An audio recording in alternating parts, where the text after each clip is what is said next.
안녕하세요. 오늘도 사연 살롱을 찾아주셔서 감사합니다. 한때 젊은 층에서 이번 생은 망했다는 의미로 이생망이란 단어가 유행을 했던 적이 있어요. 삶이 오죽팍팍하면 한창 희망에 부풀어 있어야 할 젊은 친구들이 이런 말을 할까 했는데 살다 보니 저도 그런 생각을 하게 되더라고요. 물론 지금은 아니지만요. 아이들은 넘어져도 툭툭 털고 곧잘 일어나는데 성인이 돼서는 그게 왜 그리 힘들던지 넘어지는 게 두려워서 잘못 든 길인 줄 알면서도 바보같이 귀 막고 눈 감고 앞만 보고 달렸지 뭐예요. 그게 내 인생을 이생망으로 이끄는 짓인데 말이에요. 저는 올 초에 이혼을 했어요. 사실 이혼을 결심한 건 그보다 수년 전인 신혼 초부터였지만 이혼녀란 딱지가 내 인생이 실패했다는 증거가 될까봐 꾹꾹 참으며 버티려 했었죠. 그러다 더는 못 참고 이혼을 선택하게 된 건 바로 친정엄마 때문이에요. 자식으로 태어나 부모한테 효도는 못할 망정 부모 인생까지 나락으로 떨어뜨려선 안 되겠다 생각했거든요. 저희 엄마는 저 하나만 바라보고 살았다 해도 과언이 아닐 정도로 제게 헌신적인 분이셨어요. 저를 임신하는 바람에 꿈도 가족도 모두 잃어야 했는데도 말이죠. 한때 엄마는 피아니스트를 꿈꾸며 미국 유학을 앞둔 대학생이었어요. 7살 때부터 피아노를 시작해 피아노 하나만 보고 살아온 분이셨죠. 하지만 그런 엄마에게도 뒤늦은 방황기가 찾아왔고 그때 한 남자를 만나 임신을 하게 되었어요. 그게 바로 저예요. 뒤늦게 엄마의 임신 사실을 알게 된 외할아버지는 낙태를 권유했어요. 결혼도 안 한 처녀가 애를 낳는 게 말이 되니? 더군다나 애까지 달고서 어떻게 유학생활을 하겠다는 거야. 그냥 실수였다 생각해라. 지금껏 노력해온 네 인생을 생각해. 하지만 엄마는 그럴 수 없었어요. 그래서 집을 나와 남자를 찾아갔죠. 하지만 군입대를 앞두고 있던 그는 엄마의 임신 사실에 부정을 하더래요. 그 애가 내 애라는 증거 있어? 딴 놈이랑 놀고 다니다가 가진 애를 나한테 떠넘기려고 하는 거 아니냐고. 나 이제 겨우 21야. 너랑 네 애 책임질 힘도 없다고. 그러니까 그냥 니네 아빠 말대로 해. 엄마를 꼬실 때는 하늘의 별도 달도 따다 줄 것처럼 굴던 남자는 막상 자기 애를 임신했다는 말에 세상 누구보다 차갑게 돌아섰어요. 그런 인간을 믿고 1년 가까이 사랑의 단꿈을 꾸었던 엄마는 충격을 받았고 차라리 뱃속에 아이를 데리고 영원히 사라지자 마음먹었대요. 하지만 그러지 못했어요. 엄마가 나쁜 마음을 먹던 그 순간 놀랍게도 태동이 느껴졌거든요. 마치 아이가 죽기 싫다고 발버둥 치는 것처럼 느껴지더래요. 그래서 어떻게든 살아야겠다 생각했고 그 길로 어린 시절 피아노 선생님을 찾아갔대요. 선생님은 외할머니께서 일찍 돌아가신 바람에 늘 엄마 정에 굶주려 있던 저희 엄마한테 엄마처럼 다정한 분이셨어요. 일찍 상처한 뒤 자식도 없이 혼자 살던 선생님은 엄마를 거두어 주셨고 선생님 댁에서 엄마는 저를 낳고 기를 수 있었어요. 당시 선생님은 연세가 들어 하시던 피아노 학원을 그만두고 쉬고 계셨어요. 그래서 저희 엄마가 선생님 대신 피아노 학원 운영을 하게 되었죠. 엄마가 학생들 레슨을 봐줄 때면 선생님이 안채해서 저를 봐주셨어요. 엄마가 피아노 학원을 운영한 덕분에 세 식구가 살아가는 데는 문제가 없었지만 시간이 지나자 동네에 이상한 소문이 돌기 시작한 거예요. 저희 엄마가 모 회사 사장의 세컨드라서 본처를 피해 숨어서 딸을 키우고 있는 거라고 말이죠. 그 소문을 들은 선생님은 소문의 근원지인 세탁소 아줌마를 찾아갔어요. 누가 내 딸 보고 세컨드래? 그럼 어디 그 본처란 사람 불러와봐. 여기에 내 딸이랑 손녀 있으니 잡아가라고 부르라고. 못하겠지? 이게 다 그 더러운 새치어로 만든 거짓말이니까. 안 그래? 한 번만 더 없는 소문 만들어서 내 딸이랑 내 손녀 가슴에 못 박아봐. 그땐 너 죽고 나 죽는 거야. 이 망할 놈의 편네야. 그날의 소동 이후 동네에선 더 이상 저희 엄마와 저를 두고 뒤에서 떠드는 일은 없었어요. 고상한 피아노 학원 원장인 줄 알았던 선생님이 동네 트러블 메이커인 세탁소 주인 여자를 찍소리도 못하게 잡았다는 소문이 온 동네에 퍼진 탓이었죠. 선생님은 그렇게 저와 엄마를 위해 사나운 할머니가 되어주셨어요. 제가 고등학교에 들어가던 해에 세상을 떠나실 때까지 말이죠. 선생님이 살아생전에 종종 치시던 낡은 포르테 피아노를 볼 때마다 저는 선생님이 하셨던 말씀이 떠오르곤 해요. 이 피아노는 내가 어릴 때 우리 아버지께서 사주신 거란다. 낡고 소리도 요즘 피아노랑은 달라서 원생들이 이 피아노는 안 치려고 했어. 그런데 유독 이 피아노를 좋아했던 학생이 하나 있었지. 바로 네 엄마야. 다른 피아노랑 건반 깊이도 다르고 소리도 달라서 좋다나? 7살짜리 꼬마애가 뭘 안다고 말이야. 난 그때 알았어. 이 녀석은 사물의 진가를 아는 녀석이구나 하고 말이야. 너희 엄마가 자기 인생을 포기하면서 널 지킨 것도 같은 이유일 거다. 넌 충분히 가치 있는 아이라는 걸 내 엄마는 진작 알아본 거지. 그러니까 어깨 펴고 당당히 살아. 아빠 얼굴도 모른 채 엄마 성으로 사는 제게 선생님은 늘 당당하게 살라고 말씀해 주셨어요. 하지만 세상살이가 어디 그런가요? 아무리 당당하려고 어깨를 펴도 금세 주눅이 들어버리기 일쑤였죠. 남들과 다르다는 건 어린 나이엔 극복하기 힘든 약점이 되니까요. 단 한 번도 아빠가 그리웠던 적은 없었지만 아빠 역할에 대한 필요성은 종종 느끼곤 했어요. 그건 엄마가 아무리 노력을 한다고 해도 채워줄 수 없는 부분이니까요. 선생님이 돌아가시고 엄마와 단 둘이 살게 되면서 특히 그랬죠. 누수로 인해 피아노 학원 공사를 할 때도 집에 남자가 없다는 걸 안 업체가 공사를 지연하며 공사비를 더 요구하거나 주차 문제로 동네 사람과 시비가 붙었을 때도 그 집 아저씨가 막무가내로 저희한테 피해 보상을 요구하기도 했거든요. 그럴 때마다 내가 남자로 태어나지 못한 게 그렇게 아쉬울 수가 없었어요. 그랬다면 엄마한테 조금은 힘이 될 수 있었을 테니까요. 그래서 더 결혼을 서둘렀는지도 모르겠네요. 내 꿈을 펼칠 생각보다는 하루빨리 우리 집에 든든한 바람막이가 되어줄 남자를 찾는데 급급했으니까요. 지금 와서는 왜 그런 멍청한 생각을 하고 살았을까 싶지만 말이에요. 제가 남편을 만난 건 막 대학을 졸업하고 모 기업에서 인턴 생활을 하던 때였어요.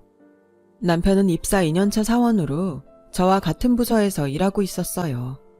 딱히 능력이 뛰어난 건 아닌데 성격이 좋아서 그런가 회사 동료들도 그렇고 직장 상사들한테도 평판이 좋은 사람이었죠. 물론 인턴들한테도 인기가 좋았어요. 대개 회사 정직원들은 인턴을 단기간 알바 정도로 생각하는 분위기였는데 남편은 달랐거든요. 일만 부려먹는 게 아니라 일을 가르쳐 주려고 노력하고 커피며 간식도 자주 사주곤 했어요. 인턴 기간이 끝나고 저를 비롯해 3명이 회사에 남게 되었는데 그때서야 남편이 그러더라고요. 내가 보미나 씨 좋아하는 거 몰랐어요. 그동안 커피며 간식이며 그렇게 사다 날랐는데도요. 남자는요, 관심 없는 여자한테 투자 안 해요. 알고 보니 그간 인턴들한테 했던 남편의 호의는 제 마음을 사기 위한 거였더라고요. 다른 선배들과 달리 열심히 일을 가르쳐 준 것도 다 제가 회사에 남길 바래서 그런 거라나요? 안 그래도 호감이 있던 터에 그런 고백 아닌 고백까지 듣고 나니 더는 제 마음을 숨길 수 없더라고요. 결국 얼마 뒤 우리는 사내 비밀 연애를 시작하게 되었죠. 회사에서는 친한 선후배로 지내고 사석에서는 달콤한 연인으로 지냈어요.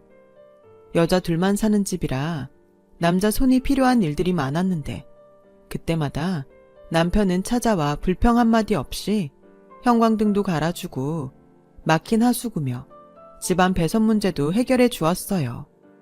엄마한테는 든든한 아들 노릇을 했고 제게는 믿음직한 남친이 되어주었죠. 그렇게 3년 넘게 우리는 연애를 했고 제가 대리로 진급을 하던 해 결혼을 하게 되었어요. 아버지를 보면 아들을 알 수 있다고 하는데 그것도 사람 나름이더라고요. 저희 시아버지는 남편과 달리 입속에 밝은 분이셨어요. 돈 욕심도 많고 자신보다 돈이 없는 사람한텐 함부로 구는 분이셨죠. 그런 분한테 가진 게 없는 저희 집은 하찮은 존재처럼 보였나 봐요. 상견례 때부터 저희 집 형편을 가지고 대놓고 비아냥거리셨거든요. 내가 39에 상처를 하고 이날 이때까지 혼자 몸으로 자식 셋을 키우면서 깨달은 게 하나 있소이다. 부모는 자고로 돈이 있어야 한다. 내가 가진 게 없으면 내 새끼들이 사회에서 업신여김을 받고 손가락질을 당한다 이 말이 왜다. 나요 돈 꽤나 가지고 삽니다. 그게 다 내 새끼 위해 죽어라 열심히 일한 덕분이죠. 근데 사돈은 그감 뭐라고 살았길래 변변한 집 한 채 없이 그러고 사십니까? 알아보니 피아노 학원 딸린 전셋집에 사는 모양이던데 그래서야 어디 부모 노릇이나 제대로 하겠습니까? 내가 혼수 때문에 이러는 게 아닙니다. 그깟 거야 쟤들이 살면서 벌어서 사면 될 일이니까요. 문제는 나중에 사돈이 애들한테 손 벌릴까 걱정돼 그런 거죠. 그래서 말입니다. 이 자리에서 약속 하나 하십시다. 무슨 일이 있어도 애들한테 손 벌리고 살지 않겠다고요. 어때요? 약속할 수 있습니까? 무례한 아버님의 요구에 남편은 얼굴이 발갛게 상기되었어요. 아버지, 그게 무슨 말씀이세요? 부모님한테 무슨 일이 있으면 자식된 도리로 당연히 도울 수도 있는 거지. 그게 뭐 잘못된 거라고 이러시냐고요. 당장 장모님께 사과하세요. 이놈아, 네 돈이 네 돈이기만 하냐? 니들 신혼 찍고 하는데 내 돈이 얼마나 들어가는 줄 알아? 너는 뿌린 대로 거둔다는 말도 모르냐? 돈은 내가 투자했는데 왜 엄한 사돈이 그 혜택을 받아? 난 그 꼴 못 본다. 그러자 엄마가 조용히 말씀하셨어요. 무슨 말씀이신지 잘 알겠습니다, 사돈. 말씀대로 제가 해준 것도 없는데 무슨 염치로 도움을 받겠습니까? 그런 일은 없을 테니 노여움 푸세요. 그렇게 저희 엄마의 확답까지 받아낸 후에야 아버님은 젓가락을 드셨어요. 아버님이 어떤 사람인지 그때 진작 알아차렸어야 했는데 그러지 못한 게 천추의 한이네요. 아버님은 소위 말하는 집장사였어요. 싼 값에 집이나 땅을 사서 거기에 리모델링이나 신축을 해서 비싸게 되파는 일을 하셨죠. 원래는 시장통에서 일수놀이를 하던 분이었는데 IMF 때 수금이 잘 안 되자 담보로 잡아놨던 집이며 땅을 뺏어서 그걸 되팔아 현재의 부를 쌓으신 거죠. 그때가 좋았지. 돈을 아주 포대에 쓸어 담을 정도였거든. 남들은 IMF로 힘들었다고 하지만 나한텐 구세주나 진배 없어. 그런 날이 한 번만 더 와주면 좋을 텐데 말이야. 이런 망발을 일삼는 분이니 어떤 인성인지 알만하죠. 결혼 후에도 아버님은 혹시나 저희 엄마가 당신 아들한테 기대 살지는 않을까 걱정하는 눈치였어요. 그래서 툭하면 저희 엄마가 하시는 피아노 학원에 찾아가시곤 했어요.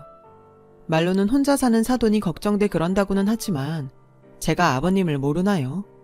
아버님은 뻔뻔하게 대놓고 엄마한테 학원생 수와 원비를 묻곤 하셨는데 지난달보다 원생이 줄거나 하면 마치 큰일이 난 것처럼 엄마를 닥달하곤 하셨어요.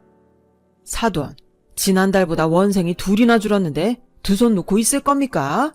전단지를 뿌리거나 애들한테 형제나 친구라도 데리고 오라고 해봐요.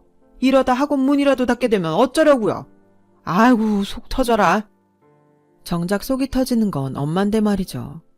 그런데도 엄마는 혹여 제가 걱정을 할까봐 혼자 소가리를 하셨던 모양이었어요. 엄마 생신을 맞아 친정에 갔던 저희 부부는 옆집 미용실 아줌마를 통해 그 얘기를 전해 듣고 기겁을 했어요. 남편은 그 길로 아버님을 찾아가 제발 그러지 마시라고 한 번만 더 처가에 찾아가시면 앞으로는 연 끊고 살겠다고 엄포를 놓았죠. 그 덕에 아버님은 더 이상 제 친정에 찾아가지 않겠다고 하셨지만 그런다고 엄마한테 미안한 마음이 사라지는 건 아니었어요. 저 때문에 당한 일이니까요. 그런 소리 하지 마. 따지고 보면 너희 시아버지께서 다 니들 위해 그러신 거 아니겠니? 그러니까 괜히 시댁에 가서 못나게 굴지 말란 얘기야. 엄만 괜찮아. 학원 잘 되면 내가 제일 좋은 건데 뭐가 문제니? 엄마는 애써 저를 달래주셨어요. 그런데 얼마 뒤 아버님의 걱정대로 정말 엄마의 피아노 학원이 문을 닫게 되었지 뭐예요. 체인으로 운영하는 대형 피아노 학원이 동네에 생기면서 아이들이 하나둘 그곳으로 옮겨버렸거든요. 출산율이 줄어 전보다 아이들도 적은 데다 그마저도 대형 학원에 원생을 뺏기고 나니 더는 학원 운영이 어려워져 문을 닫게 된 거였죠. 엄마는 그 사실을 저희 부부한테 말하지 않으셨어요. 당신 때문에 걱정할까봐 그러셨던 거죠. 학원 문을 닫은 엄마는 노래교실에서 반주를 하시거나 주말에 예식장에서 반주 아르바이트를 하면서 생활을 꾸려나가셨어요. 그런데 그나마도 얼마 안 가 그만두게 되신 거예요. 오래전부터 달고 살아온 손가락 건초염이 심해져 더는 피아노를 치실 수 없게 되셨거든요. 주말에 친정에 갔다가 피아노 위에 먼지가 쌓인 걸 보고 이상해서 물었더니 그제야 엄마가 얘기를 하시더라고요. 걱정 마. 내 안 못 먹고 사는 건 엄마가 알아서 할 수 있으니까. 한의원에서 그러는데 치료만 잘 받으면 일 다시 할 수 있을 거래. 말로는 별거 아닌 것처럼 하시지만 그 손으로 어떻게 피아노를 치겠어요. 10년 넘게 알아온 병인데 침 몇 번 맞는다고 나을 일도 아니고요. 그래서 남편한테 얘기를 했더니 남편이 대뜸 저희 엄마를 모시고 살자고 그러지 뭐예요. 저야 고마운 말이지만 그래도 시아버지 눈치도 보이고 저희 엄마도 싫다고 하실 게 뻔해서 말만이라도 고맙다고 했죠. 대신 엄마가 다시 일을 하시게 될 때까지 제 월급에서 생활비조로 조금 떼어드리겠다고 말했어요. 남편도 그러라고 했고요. 그렇게 그 일은 조용히 지나가나 했는데 글쎄 남편이 아버님을 찾아가 저희 엄마를 모시고 살겠다고 얘기를 하는 바람에 아버님이 저희 엄마 상황을 알게 되셨지 뭐예요. 그 얘기를 듣고 저희 아버님이 가만히 계시겠어요? 그 길로 저희 친정에 달려가신 거죠. 남편한테 그 소리를 듣고 부랴부랴 친정으로 달려갔지만 이미 아버님의 일장연설이 시작된 후였어요. 내가 이래서 걱정을 했던 겁니다. 사돈이 기억하실라나 모르겠는데 상견례 때 사돈 입으로 분명히 자식들한테 도움받는 일은 없을 거라고 했던 거 기억하십니까? 약속을 했으면 지켜야죠. 전요, 제 밥벌이도 못하는 인간은 식충이라고 생각합니다. 사지 멀쩡한데 그깟 손가락 좀 아프다고 일 그만두고 자식한테 손을 벌린다는 게 말이 됩니까? 내가 두 눈 시퍼렇게 뜨고 살아있는 한 그런 꼴은 못 봅니다. 아버님, 무슨 말씀을 그렇게 하세요? 그럼 저희 엄마가 식충이란 소리예요? 사과하세요 당장. 그리고요, 저희 엄마 저희한테 10원 한 장 받으신 거 없어요. 제가 용돈이라도 드리겠다는 것도 끝까지 거절하셨다고요. 저희 엄마가 아파서 잠깐 일 쉬는 게 아버님한테 이런 소리까지 들어야 할 일인가요? 아버님 아들 돈을 끌어다 쓴 것도 아니고 당신 힘으로 지내고 계신데 왜 아버님이 나서서 이러세요? 그이가 뭐라고 했는지 모르겠지만 저희 엄마 저희한테 얹혀서 사실 생각 추호도 없는 분이세요. 그러니까 당장 사과하세요. 엄마한테 식충이란 소리까지 하는 시아버지를 더는 보고 있을 수 없어서 저도 모르게 소리를 질렀어요. 그러자 아버님은 못마땅한 표정으로 쌩하니 나가버리셨어요. 사과 한마디 없이 말이죠. 엄마는 모든 게 당신 탓이라며 오히려 제게 아버님한테 잘못했다고 용서를 빌라고 하시더라고요. 엄마, 내가 왜 사과를 해야 해? 잘못한 건 아버님인데? 엄마가 죄인도 아닌데 왜 이렇게 저자세로 나가? 엄마가 이러면 이럴수록 아버님이 우리 집을 우습게 한단 말이야. 그러니까 제발 먼저 고개 숙이는 거 하지 마. 엄마가 이러면 나도 힘들어. 하나뿐인 친정엄마한테 효도는 못할 망정 이런 더러운 꼴까지 당하게 하다니 저도 참 못된 딸년이죠. 그때 처음 그런 생각을 했어요. 이런 결혼 생활이 이어지는 한 내 인생은 끝난 것 같다고요. 소위 말하는 이생망이었죠. 그날 이후 저도 남편도 시댁의 발길을 끊고 살았어요. 아버님 얼굴을 보면 화가 치밀어 오를 것 같았거든요. 그렇게 몇 달이 지나 추석을 앞둔 어느 날이었어요. 명절 음식을 어떻게 분담해야 하나 물어보려고 형님한테 전화를 했어요. 솔직히 명절이고 뭐고 나몰라라 하고 싶었지만 그래도 며느리 도리는 해야 할 것 같아서 그럴 수는 없었죠. 그런데 제 전화를 받은 형님이 난처한 목소리로 어렵게 얘기를 꺼내지 뭐예요.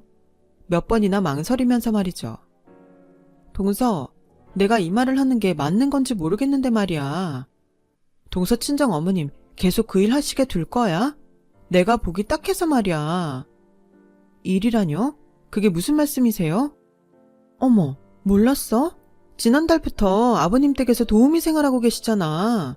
지난번에 아버님 가오로 싼 거 드리려고 들렀다가 내가 얼마나 놀랐나 몰라.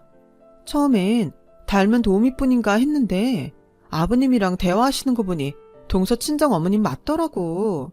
아버님이 말끝마다 부모가 돼선 밥값은 해야 하지 않냐? 자식 인생에 기대 사는 건 기생충이나 마찬가지다. 이런 소리를 하시는데 옆에서 듣는 내가 다 얼굴이 화끈거리더라니까. 전화를 끊고 한참을 멍하게 있었어요. 안 그래도 친정에 들릴 때마다 엄마가 안 계셔서 이상하다 했는데 시댁에서 일을 하고 계실 줄은 정말 몰랐거든요. 너무 화가 나서 주저앉아 대성통곡을 했더니 옆에서 TV를 보던 남편이 놀라선 무슨 일이냐고 묻더군요. 형님한테 들은 얘기를 해줬더니 남편이 고개를 푹 숙인 채 한숨을 쉬더라고요. 그 길로 남편과 함께 시댁으로 향하는데 서러워서 눈물이 멈추지 않는 거예요. 내가 이 결혼만 하지 않았다면 엄마가 이런 꼴을 당하지 않았을 거란 생각에 너무 죄송스럽고 제 자신이 원망스럽더라고요. 그런데 시댁에 도착해보니 생각지도 못한 상황이 벌어져 있는 거예요. 웬 노신사가 지팡이까지 휘두르며 시아버지를 혼내고 있지 뭐예요. 이런 버러지만도 못한 놈아. 네 놈이 돈밖에 모르는 놈인 건 내 진작 알았다만 이 정도로 몹쓸 놈인 줄은 몰랐다. 아무리 인겁을 쓴 짐승 같은 놈이라도 사돈을 네 집 종처럼 부려? 감히 하나밖에 없는 내 딸을. 어르신, 제가 잘못했습니다. 어르신 따님인 줄 알았으면 제가 이런 짓을 했겠습니까? 저도 모르고 한 일이니 그만 노여움 푸시지요. 우리 사돈한테 이런 부자 아버님이 계신지도 모르고 그간 제가 신뢰가 많았습니다. 그래도 저요 꽁으로 부린 거 아닙니다. 도우미 비용 쳐서 드렸는데 사돈이 굳이 안 받겠다고 한 겁니다. 따지고 보면 제 아들이 용돈도 드리곤 했으니까 제 돈 준 거나 진배 없죠. 그건 그렇고 어르신, 따지고 보면 우리가 사돈지간 아니겠습니까? 사돈도 가족인데 이참에 그 땅 제게 파시죠. 30년 가까이 생사도 모르고 지낸 소녀딸한테 선물한다 셈치시고 제게 땅 파세요. 어차피 그 땅도 제가 죽으면 어르신 손녀 사위한테 갈 건데 돌고 도는 거 아니겠습니까? 네 놈이 뚫린 주둥이라고 잘도 떠드는구나. 사돈, 어림도 없는 소리 말아라. 내가 모르면 모를까 너 같은 놈이랑 사돈을 할성 싶으냐? 내 손녀딸을 과부 만드는 한이 있어도 네 놈이랑 사돈은 안 한다. 성이 너 뭐하냐? 당장 옷 안 입고. 이런 막대 먹은 집구석이랑 다시는 말도 섞지 말고 인연도 끊어. 어르신, 그게 무슨 말씀입니까? 인연을 끊다니요. 제가 잘못했습니다. 저요, 그 땅 없으면 타운하우스 못 짓습니다. 그간 주변 땅 사느라 은행 빚까지 졌는데 왜 이러십니까? 어르신, 그러지 마시고 제발 다시 한 번만 생각해 주십시오. 네? 사돈 맺는 게 싫으시다면 당장 애들 이혼시키겠습니다. 그러니 그 땅만은 제게 파세요, 어르신. 노신사는 주방에서 엄마를 끌고 나오셨어요. 뒤따라 나온 시아버지는 노신사의 바지가랑이를 끌어잡고 싹싹 빌며 잘못했다며 용서를 빌었지만 소용없었어요. 그날 엄마와 함께 저는 노신사를 따라 노신사의 집으로 가게 되었어요. 엄마가 나고 자란 엄마의 친정이었죠. 알고 보니 시아버지가 눈독 들이고 있던 땅 주인이 바로 외할아버지 땅이었더라고요. 식사 대접을 한다는 명목으로 외할아버지를 모셔왔다가 시댁에서 일을 하고 있던 엄마와 마주친 거였죠. 30년 가까이 생사도 모른 채 떨어져 살았던 딸이 사돈집에서 도우미로 일을 하고 있는 꼴을 보자 외할아버지는 화가 머리 끝까지 나셨고, 당신 딸을 종처럼 부리는 저희 시아버지 모습에 지팡이까지 휘두르게 되신 거예요. 외할아버지는 제 손을 잡고 한참을 우셨어요. 이렇게 예쁜 손녀딸한테 당신이 몹쓸 짓을 할 뻔했다시면서요. 엄마가 집을 나가고 하루도 편히 잠든 적이 없었다면서 우리 모녀한테 몇 번이나 미안하다고 사과를 하셨어요. 그건 엄마도 마찬가지였어요. 철없던 시절 불장난으로 부모한테 씻을 수 없는 불효를 저질렀다고 울면서 용서를 비셨죠. 28년 만에 부녀의 상봉으로 많은 게 변해버렸어요.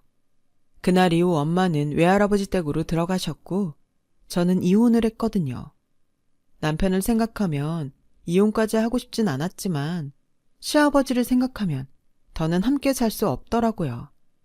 남편은 자기가 아버지와 인연을 끊고 살겠다고 했지만 그게 어디 쉽나요?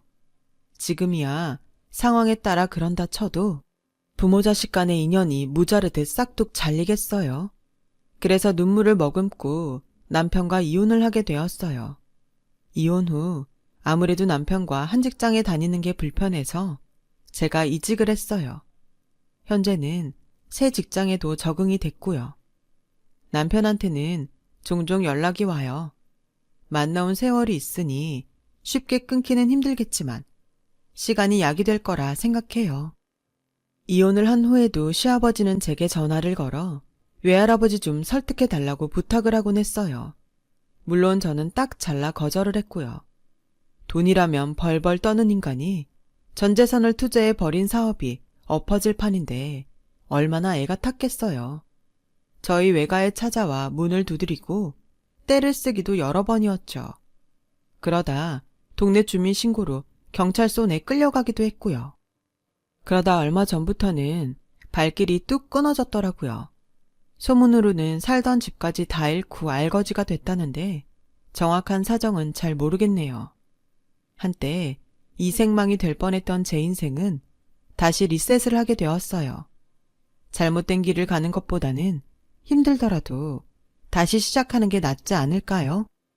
엄마가 제가 태어나기 전부터 제 가치를 소중히 생각해 주신 만큼 제 인생 앞으로 더 가치 있게 열심히 잘 살아보려고 합니다.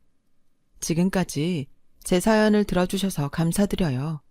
항상 건강 조심하시고 행복하세요.